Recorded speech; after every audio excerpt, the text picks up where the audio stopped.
Well, hello there, and I do hope you're all well, and I do hope you all have had a wonderful weekend.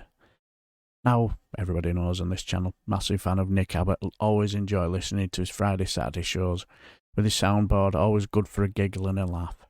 Well, anyway, let's get on to it. One thing I like about it, Nick, he'll attract some really interesting, funny, rational people, but he also attracts the nut jobs. And on Saturday night was no exception. He got a call from a guy called Darren from Darlington who decided to put Nick Abbot in his place when he did a monologue about there are no benefits of Brexit. Well, Darren decided to put him straight. Well, it didn't take long before that Brexit suit that Darren was wearing to be sewn around his ankles. And then you get to see Nick go on his world-famous, fantastic monologues. And it's absolutely priceless to listen to. So, enjoy. Are you threatening me now? Watch it. Let's have Darlington. Hello, Darren. Hello? Darren. Can you hear me? No. Hello? Yes? Hello? Hello? Hello? Hello there. Hello? Hi, Mick. Yes, hello. Hello? Hi. First of all, hi, can you hear me? No? Hello? Okay. Every fibre of my being is telling me to slam the phone down now, but I'll just go ahead and I'll play the game. Yes, Darren, what would you like to say? First of all, like to say I love listening to my favourite presenter. Who is? But he's not on tonight. Right. Anyway. These are the jokes, folks. This is a selection of unfunny jokes told by somebody who is not amusing. Go ahead. So you say we have no benefits from Brexit? Correct. Well, that's where you're wrong. Go on. We have sovereignty. What does that mean? Well, we've got our independence back. But what does that mean? We've got our laws back. We don't get dictated by the EU. Oh, but we do, though. We don't know, do we, Mick? But we do, though. We don't know, do we? But Explain why. Well, okay then. Sure, why not?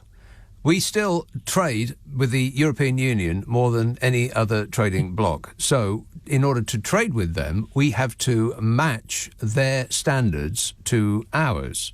Otherwise, they won't accept our goods.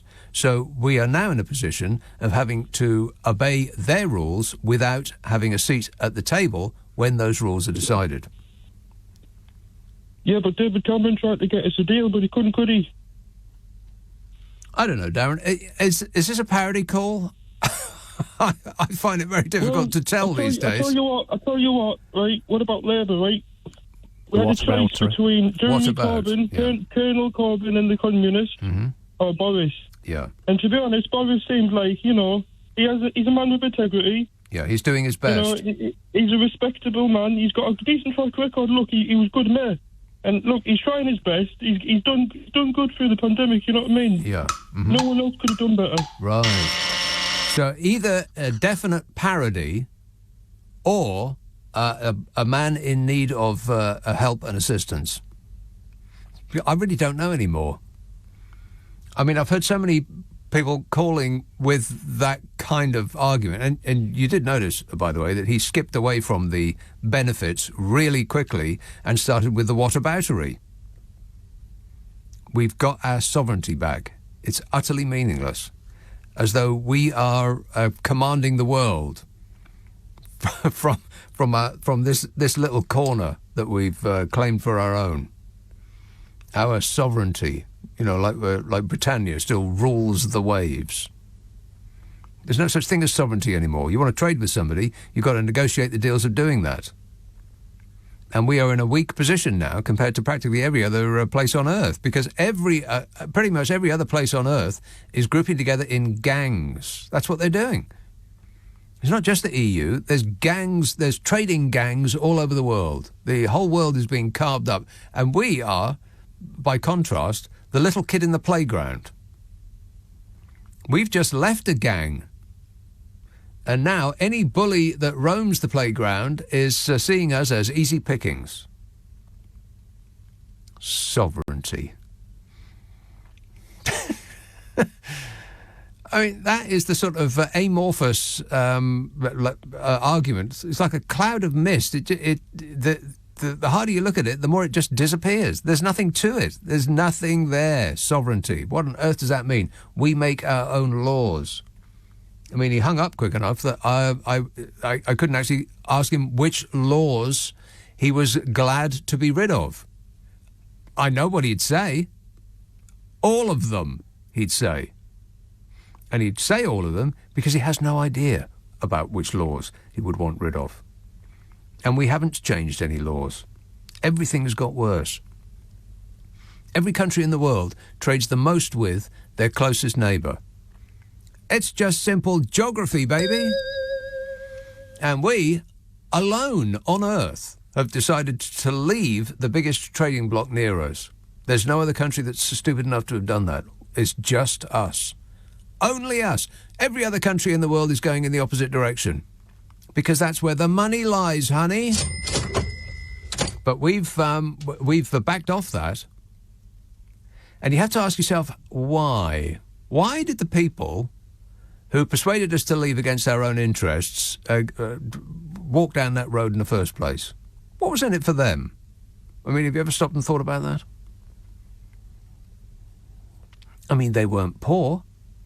The people behind this ridiculous experiment that we have engaged on are billionaires. I mean, they've got no end of money. So what's in it for them?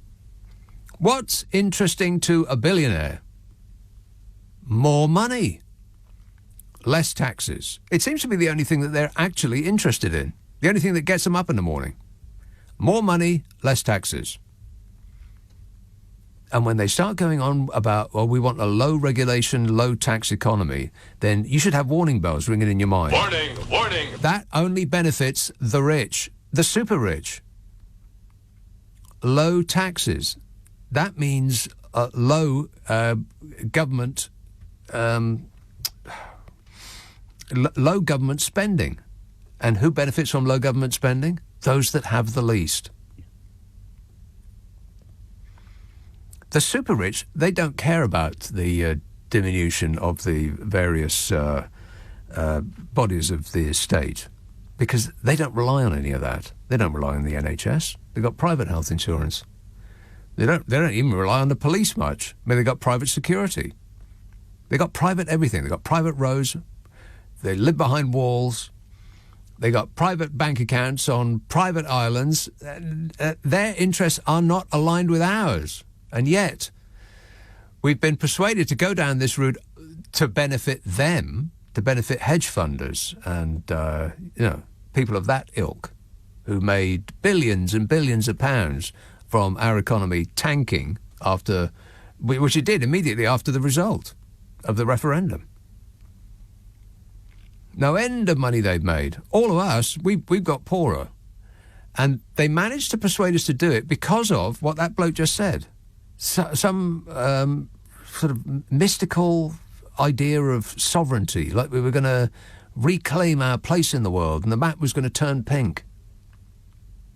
And the idea is so it's so ill-defined, but also it's so strongly felt that people even now still repeat it without knowing what it means. They just get this sort of gooey feeling inside. Oh, yeah, sovereignty, that's right. We're going to be number one again. We're never going to be number one again. We're a small, insignificant country off the coast of Europe that launders dodgy cash for a living. That is... And that is basically it. Absolutely spot on. And he's right what he says when he went on about he soon went away from the benefits of Brexit. Well, to the whataboutery, and I was howling with laughter when he started talking about he's a stand-up guy, he's Bodge. Our Bodge, he's never been, doesn't even know what the word means, let alone. But his monologue at the end just absolutely couldn't disagree with anything he said after. That was the one thing that always struck me about the referendum campaign. Why are billionaires so desperate to leave the biggest global free market on the planet? And I never could get my head around it until when it came to, I once saw a tweet from Richard Tice where he's tweeting an article from the Telegraph. So I had a little look. First sentence, deregulation. And when it comes to the hedge funders, it's all about paying less taxes and small governments and all that lovely stuff for the super rich. But anyway, I shall leave the video here. I hope you found that entertaining. Oh, well, almost as entertaining as I did. There'll be one or two others of Nick Abbot, because I thought Friday, Saturday was pretty good, because there were one or two Putin apologists. They were quite humorous. So anyway, until then, I shall leave the video here. Until the next time, I shall bid you farewell and take care.